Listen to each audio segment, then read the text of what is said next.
It's time for another Friday Comic Challenge, but I'm on summer break, and I don't know what day of the week it is.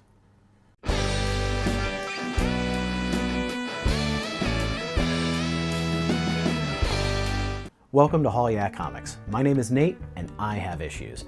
And today's issues go with a theme put out by Allan the Comic Collector Geek. On Fridays, he puts out his Friday Comic Challenge.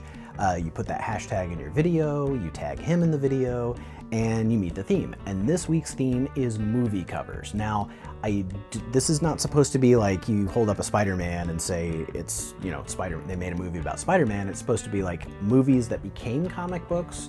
And I did my best. I went through my collection and I pulled the ones that I could. I also think it's supposed to be top 10, but I've got more than that, but some of them I'm not sure qualify, so I'm just gonna do what I always do and show all of them and break the rules a little. So I'm gonna start with one of my absolute favorite movies from the 1980s, and that's Flash Gordon. So this is Flash Gordon issue number 1. This is from King Comics. I don't know a lot about this. This is a 12 center, and I picked this up in a Whatnot auction. It's not in great shape, but it's pretty cool.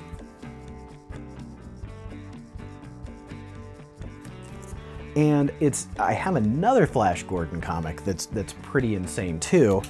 This one here is a Whitman. This is Flash Gordon. I'm not sure the issue number, but this one I got as a gift from Dope of Dope Comics. And this one, it does say it's a King Features Syndicate, so I'm not sure if that's still the same company or not. But I just love this cover where Flash Gordon is riding a shark. It's absolute madness, and it's awesome. The Flash Gordon movie in the 80s was so good. The soundtrack by Queen. So that's my first entry, Flash Gordon. Okay, up next, it was a TV show first, then probably a comic, and then a movie, and that's Twilight Zone. So this is Twilight Zone by Gold Key. This one has a snake charmer on it. This was another one that was a gift from Dope of Dope Comics. I really like the painted cover of this one. Now, they did make a Twilight Zone movie in the 1980s. The part of the movie I remember the most was John Lithgow playing the part that William Shatner played in the TV show, where there's something on the wing, the gremlin that's on the wing.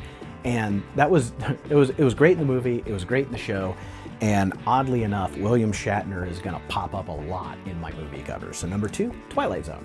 All right, number 3, this is one that I'm not sure counts because it is Shatner in Tech World.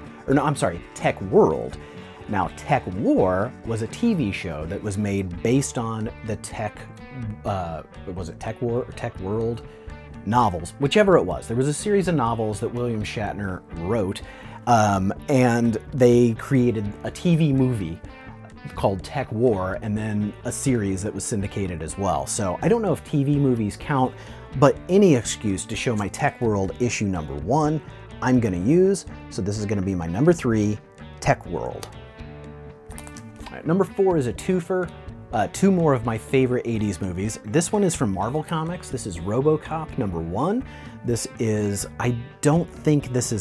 It's based on the movie, but it's not an adaptation of the movie. I think it's original stories that they're telling within the RoboCop universe.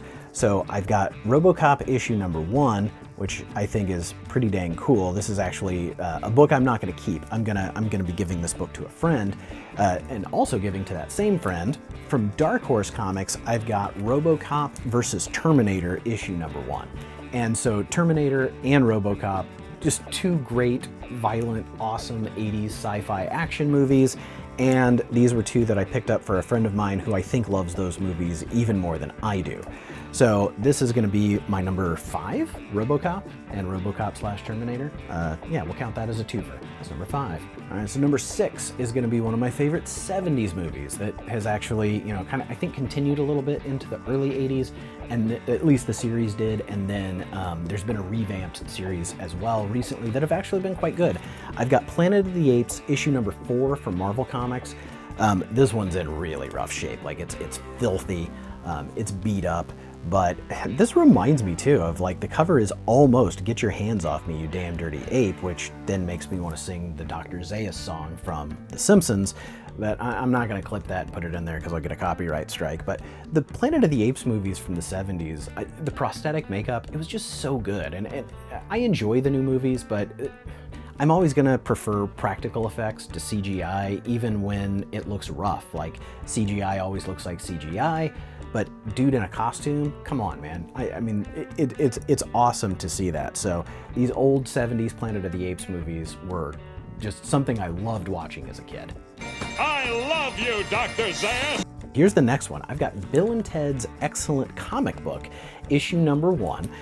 Bill and Ted's Excellent Adventure, even the second one. I don't think I ever saw the third one that they made just for Netflix. Maybe I should. I don't know. Should I? Tell me. Should I watch the new Bill and Ted movie on Netflix? I don't know. This one I picked up for my wife. She loves this movie, and I'm not the biggest like.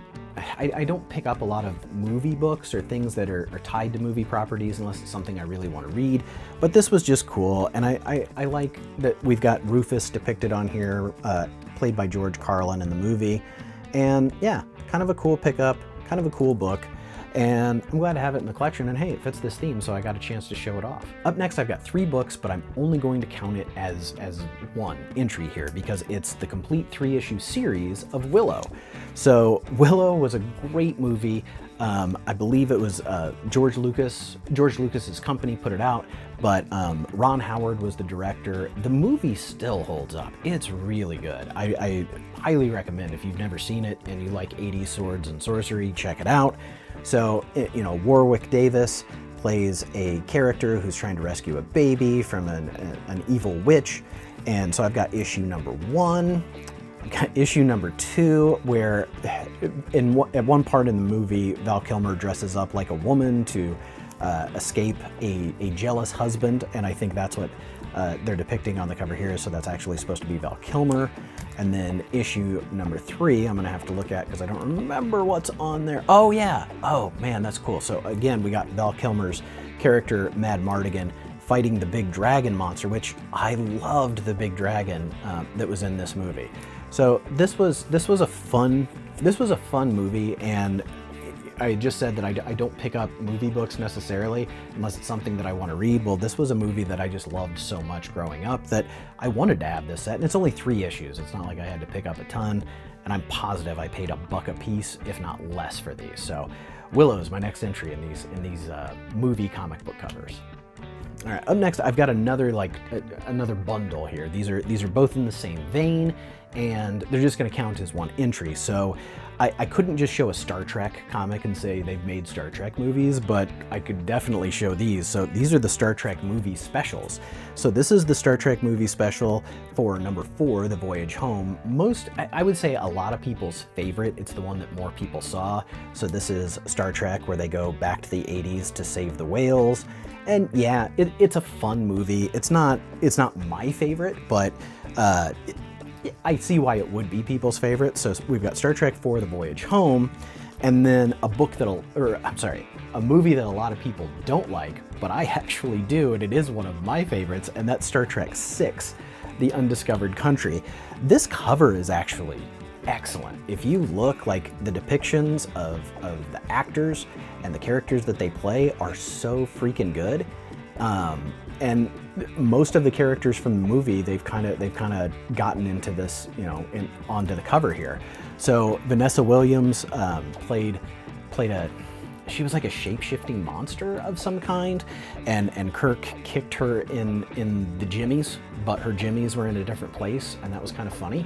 And then the two I'm covering it up. The 2 Klingons down here. Christopher Plummer was playing the Klingon who spouted Shakespeare and got murdered. Sorry, spoiler. And then David Warner here. He's just in everything. He was the scientist in Teenage Mutant Ninja Turtles 2, Secret of the Ooze. And so, yeah, I thought it was kind of cool that they depicted all of these characters on here.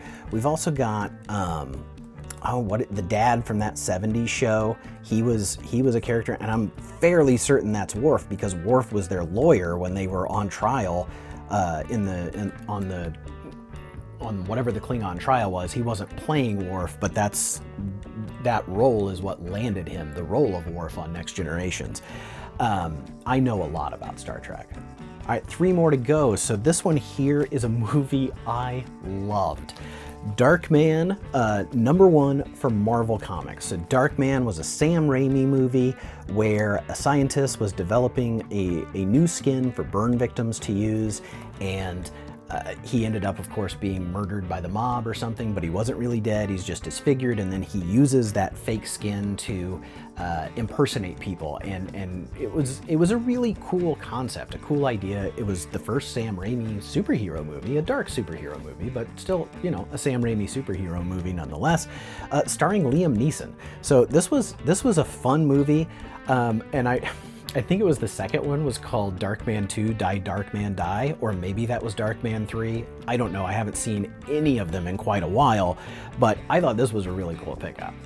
Now this is a movie that I've actually never seen, and I feel like I need to. I think it's a 70s movie. I saw Lyle show this on the Friday Hangout.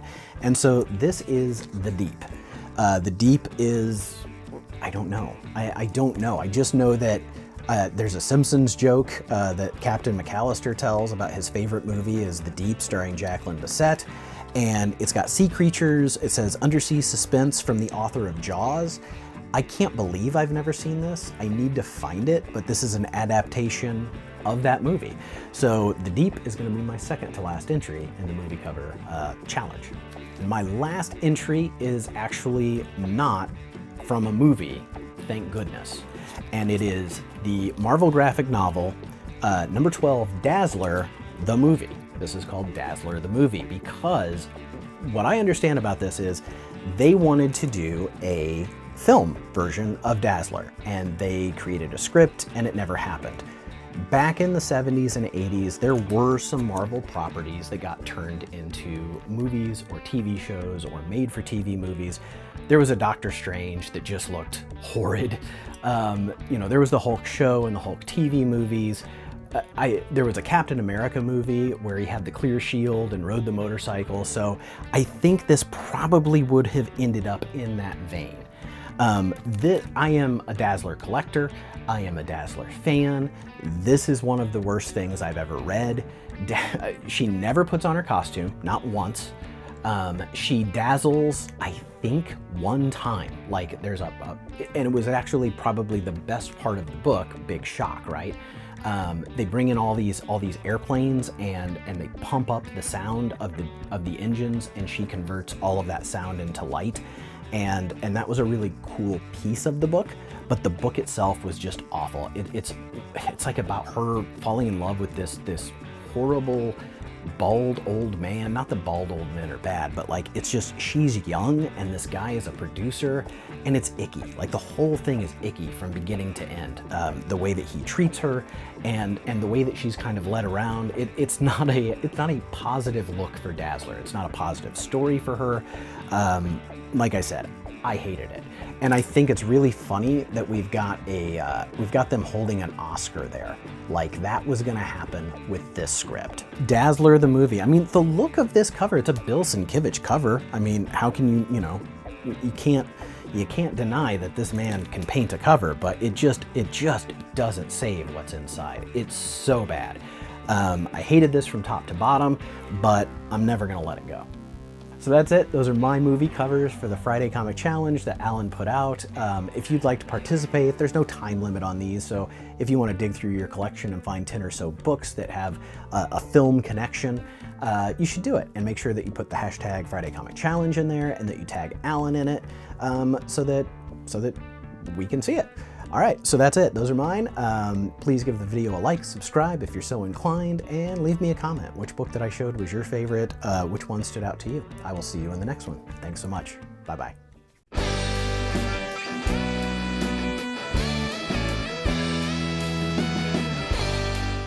I don't know. Got a burp.